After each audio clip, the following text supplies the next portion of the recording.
नमस्कार। तो आप सभी को होली की हार्दिक शुभकामनाएं। देखिए, होली क्यों मनाई जाती है आज हम ये डिस्कस करेंगे। अगर हम बात करें होली की, तो होली जो है वो अलग अलग स्टेट्स में, अलग अलग स्टेट्स के अलग अलग डिस्ट्रिक्ट्स में जो है वो होली अलग अलग लेवल पर जो है मनाई जाती है। जैसे हिमाचल की बात करें तो हिमाचल में होली जो है वो राष्ट्रीय स्तर पर मनाई जाती है। और होली जो है आपने सुना होगा होलिका दहन। होलिका दहन होता है, अच्छाई की जीत का प्रतीक होता है ये।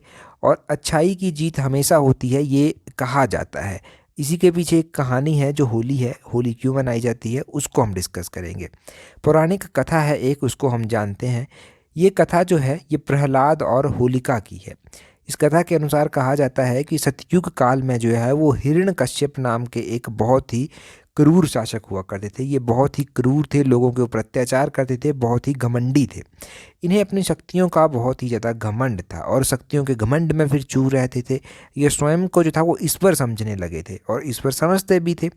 इन्होंने क्या किया, इन्होंने अपने राज्य में हर एक व्यक्ति को ये कहा कि उन्हें ईश्वर की तरह जो है वो माना जाए और ईश्वर के स्मरण जो है उनकी पूजा की जाए, ये कहा। सारे राज्य को, लोगों को डराया धमकाया। तब लोगों को बात माननी भी पड़नी थी, परंतु राज्य के सारे लोग उनकी पूजा तो करने लग पड़े थे। परंतु उनका स्वयं का पुत्र था जो उनकी पूजा नहीं कर रहा था।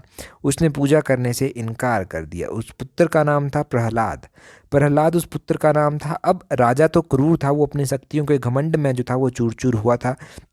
उसे शक्तियों का घमंड इतना ज़्यादा था कि उसे किसी के साथ रिश्ता भी समझ नहीं आता था।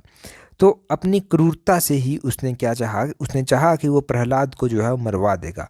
उसने राजा हिरण्यकश्यप जो था ना, हिरण्यकश्यप ने अपने पुत्र प्रहलाद को मारने का आदेश जो था वो दे दिया।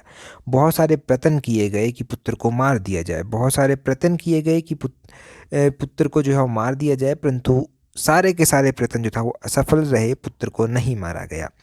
फिर अंत में इन्होंने फैसला किया कि मारा जाए तो मारा कैसे जाए। इन्होंने कहा कि उनकी बहन है एक होलिका, होलिका के साथ मिलकर जो है वो प्रहलाद को जो है वो मार दिया जाए और प्रहलाद को अग्नि में जलाकर जो है वो मारने की योजना बनाई गई। अग्नि में जलाकर मारने की योजना क्यों बनाई गई? क्यों? क्योंकि इसके पीछे भी बात है, क्योंकि होलिका को वरदान प्राप्त था कि वो आग में नहीं जल सकती। ये वरदान जो था वो उसको प्राप्त था।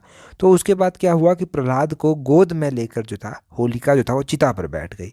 परंतु जब जैसे ही वो चिता पर बैठी तो ईश्वर श्री हरि ने जो था वो प्रहलाद की रक्षा की और प्रहलाद को जो था वो कुछ भी नहीं हुआ और होलिका जो था वो उसे उसके कर्मों का दंड मिला। उसे कर्मों का दंड मिला और वो अग्नि में जलकर जो था वो भस्म हो गई थी। इसके पश्चात भगवान हरि विष्णु ने जो था वो स्वयं नरसिंह अवतार धारण किया था और नरसिंह अवतार धारण करके जो है वो उन्होंने हिरण्यकश्यप जो बड़ा ही क्रूर शासक था, उस क्रूर शासक का उन्होंने वध किया था।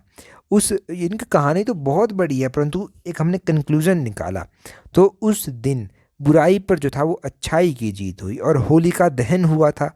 होलिका दहन आप समझ गए ना, कि होलिका जो बहन थी उसकी तो उसका दहन हुआ था, तो होलिका दहन हुआ था। और होलिका दहन को जो है वो मनाया जाता है फिर, और बुराई पर ये अच्छाई की जीत जो है वो मानी जाती है। तो इस तरह से जो है वो होली का ये छोटी सी स्टोरी है। अब आप जो है होली क्यों मनाई जाती है, इसके पीछे की क्या हमारे पुराणों में कथा है, वो आपने जान ली। और एक बार फिर से आप सभी को होली की हार्दिक शुभकामनाएं। ऐसी ही छोटी छोटी वीडियोस आपको इस चैनल पर मिल जाएंगी, वो भी आप सुन सकते हैं हिमाचल के अलग अलग या फिर अलग अलग टॉपिक्स